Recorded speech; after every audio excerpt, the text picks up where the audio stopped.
Clic gauche pour lancer le navigateur. Je saisis PC Astuces dans le moteur de recherche. Puis clique sur Logitech et téléchargement. Je saisis Cobian puis clique sur Rechercher. Clique sur Cobian Backup. Clique sur Télécharger gratuitement. Clique sur Serveur de l'éditeur du logiciel. Clique sur Enregistrer. Clique ici un peu plus tard pour voir l'avancement. C'est terminé. Clique pour lancer l'installation. Puis sur Exécuter. Puis sur Oui. Puis sur la petite flèche, puis Français. Suivant. J'accepte les conditions, puis Suivant. Suivant. Clique sur Utiliser un compte local, puis Suivant. Oui. Installer.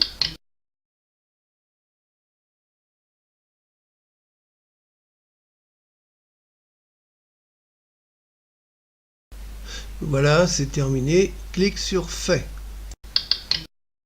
Cobian est maintenant installé. Clique ici pour faire apparaître l'icône Cobian si elle n'est pas visible. Puis clique sur l'icône Cobian. Puis Ouvrir. Pour définir la sauvegarde à effectuer, clique sur Tâche. Puis Nouvelle tâche. Je donne un nom à la sauvegarde. Je choisis la sauvegarde différentielle dont nous verrons l'intérêt. OK. OK. Clique sur Ajouter, puis Répertoire. Si l'ordinateur est bien organisé, on peut se contenter de sélectionner la bibliothèque ou bien les dossiers dans l'accès rapide. On peut aussi sélectionner les dossiers à leur emplacement réel. C'est ce que je fais ici. Ils sont dans un dossier appelé bibliothèque que j'ai placé dans D, sur lequel j'ai cliqué pour le sélectionner. OK. Il faut maintenant indiquer à quel endroit on veut faire la sauvegarde. Disque interne, disque externe, clé USB. S'il s'agit d'éléments externes, il faut bien sûr qu'ils soient connectés au moment de la sauvegarde.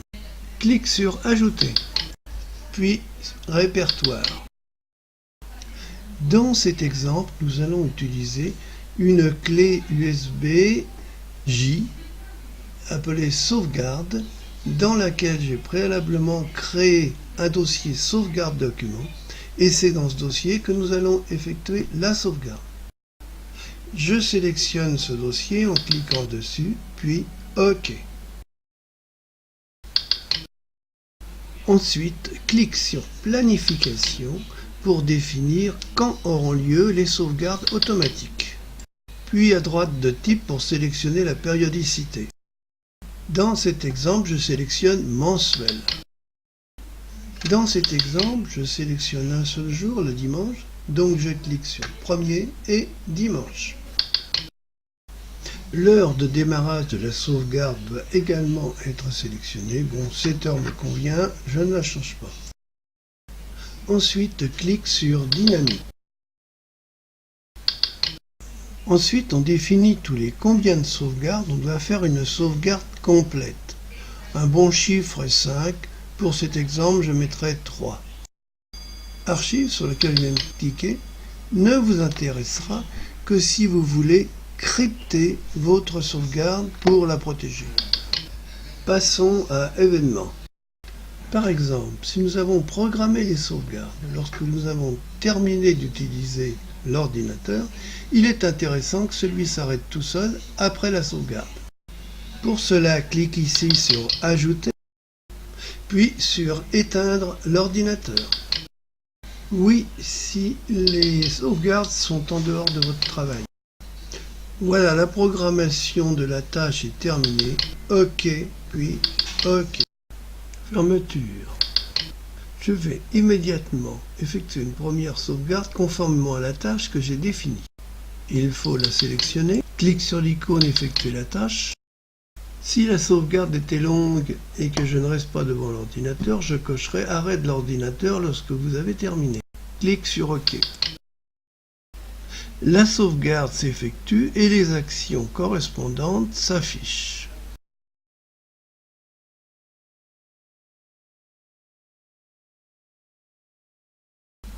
Voilà, la sauvegarde est terminée sans erreur, je peux fermer Cobian. Par curiosité, allons voir si les documents ont bien été sauvegardés sur la clé USB. Et je vais ici, vous voyez qu'il me dit qu'il a sauvegardé la bibliothèque. Regardons ce qu'il y a dedans. Effectivement, on constate que tous les fichiers et dossiers dont on avait demandé la sauvegarde sont bien présents sur la clé USB de sauvegarde. Et voilà. Et j'avais deux. Normalement, les sauvegardes suivantes s'effectueront conformément à la programmation. Néanmoins, pour voir comment les choses se passent, nous allons les provoquer. Lançons Cobian, puis lançons une sauvegarde comme tout à l'heure. Et cette sauvegarde. Voilà. Notons que depuis la dernière sauvegarde, je n'avais ajouté aucun document. Alors voyons comme tout à l'heure, avec l'explorateur de Windows, ce que Cobian a ajouté sur la clé de sauvegarde. Eh bien, on constate que dans cette sauvegarde, il n'y a aucun fichier. C'est normal car Cobian devait sauvegarder les fichiers ajoutés depuis la première sauvegarde, la sauvegarde complète. Et comme je n'en avais pas ajouté, eh bien, il n'a rien sauvegardé. Maintenant, après avoir ajouté un air de musique et une image dans mes documents, j'effectue une nouvelle sauvegarde. Une fois la sauvegarde terminée, je vais voir avec l'explorateur de fichiers de Windows ce qu'il y a de sauvegardé sur la clé. Je constate que seule l'image et l'air de musique que j'ai rentré ont été sauvegardés. C'est normal, ce sont les seuls documents entrés depuis la sauvegarde complète, la première sauvegarde. Très bien. Maintenant, après avoir introduit un fichier XLS dans mes documents, j'effectue une nouvelle sauvegarde. Ouvrons à nouveau l'explorateur de fichiers de Windows pour aller observer ce que Cobian a sauvegardé sur la clé dans cette quatrième sauvegarde. Nous pouvons observer qu'il a sauvegardé non seulement le fichier XLS que je viens d'entrer, mais également tous les fichiers qui ont été entrés entre la première sauvegarde et celle-ci. Et dans document, c'est sauvegarde.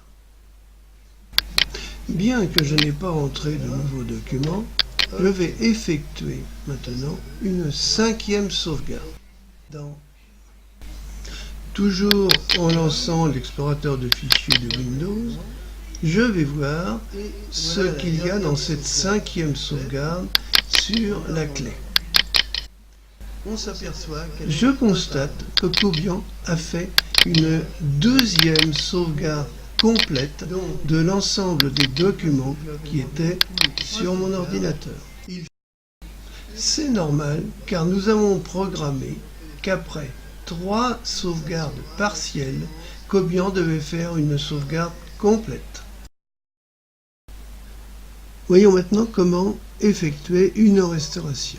Eh bien, celle-ci s'effectue très simplement par un copier-coller avec l'explorateur de fichiers de Windows depuis la sauvegarde vers l'emplacement d'origine des documents.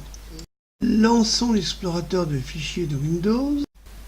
Donc, imaginons qu'à la suite d'un incident, tous nos documents ont disparu de la bibliothèque, comme on peut le constater ici.